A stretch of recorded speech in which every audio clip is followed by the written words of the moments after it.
Millions of years ago, the Megalodon shark was one of the scariest creatures to ever lurk in our seas. And even before that, the mosasaurs reigned supreme, terrorizing every ocean creature in sight. Both these creatures were the apex predators in their separate eras. But what would happen if they had lived during the same time and fought? Before we begin our main event, let's look at the tail of the tape. Weighing in at 60 tons, 66 tons, you have the Megalodon. This giant shark is 25 m in length, 82 feet, and swims up to 17 meters per second, 55 feet per second. Watch out for its bite, as it has a force of 278,000 kilopascals, 40,000 psi. The mosasaur is disadvantaged in almost every aspect. It's shorter by 5 meters, 16 feet.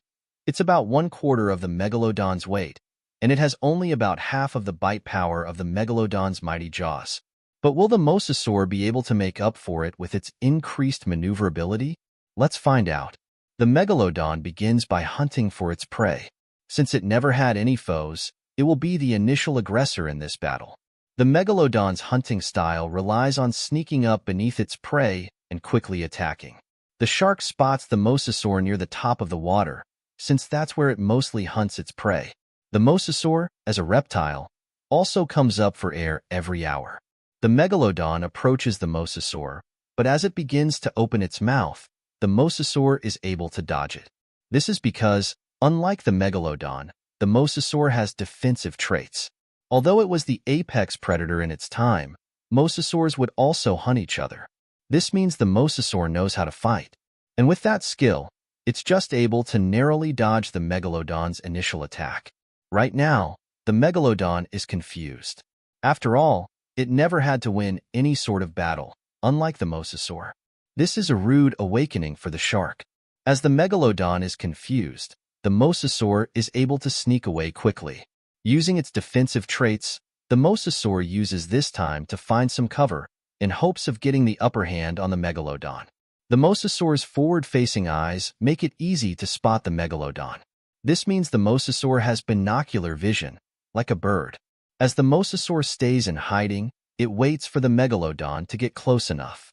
Finally, it strikes. Since the Megalodon's body is far too big for the mosasaur to bite, the mosasaur attacks one of the Megalodon's fins. And despite the Megalodon being such a massive, intimidating creature, the mosasaur is able to chew through it quite easily. That's because the Megalodon is made out of soft tissue and cartilage. The only hard part of its body is its teeth. As the mosasaur bites into the shark's fin, the mosasaur might expect the Megalodon to either retreat or die. But since the Megalodon shark is so massive, it won't give up just yet. With the mosasaur chomping on its fin, the Megalodon knows where the reptile is. At this point, the mosasaur is trying to swim away, and it can swim as fast as it wants to, but despite being injured, the Megalodon is faster and will be able to catch the mosasaur. The Megalodon opens its mouth and quickly chomps down on the mosasaur. No, the mosasaur is down for the count, and the new champion of the seas is the Megalodon. Unfortunately, the Megalodon won't be able to comment for its post-fight interview. That's because this win wasn't without consequences.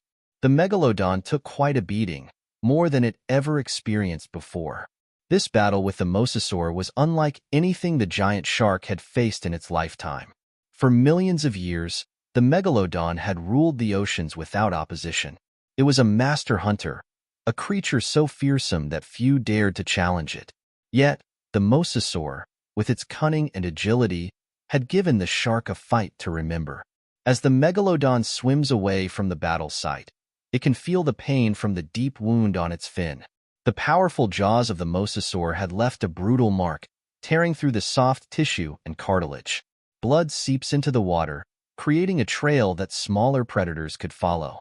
Normally, the Megalodon wouldn't have to worry about such things. It was too large and dominant for anything to pose a real threat. But with a significant injury like this, it might find itself in a vulnerable position. Depending on how bad the bite is, the shark may bleed out. If the mosasaur had managed to bite deep enough to sever critical arteries, the Megalodon's fate could be sealed. Blood loss would weaken it, slowing its movements and making hunting difficult. The open wound could also invite parasites and infections, further endangering the massive predator. In a world where only the strongest survive, even a king of the ocean could fall if it were weakened enough. Despite these risks, the Megalodon is no ordinary shark. Its sheer size and resilience give it a strong chance of survival.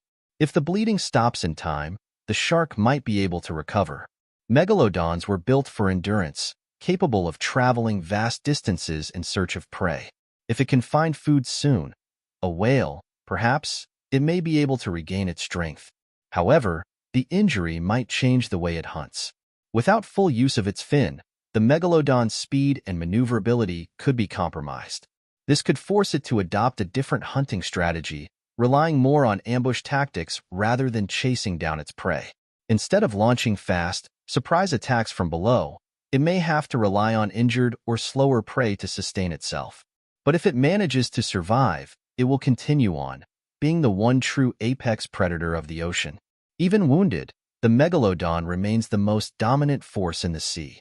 No other creature comes close to matching its size, power, or sheer biting force.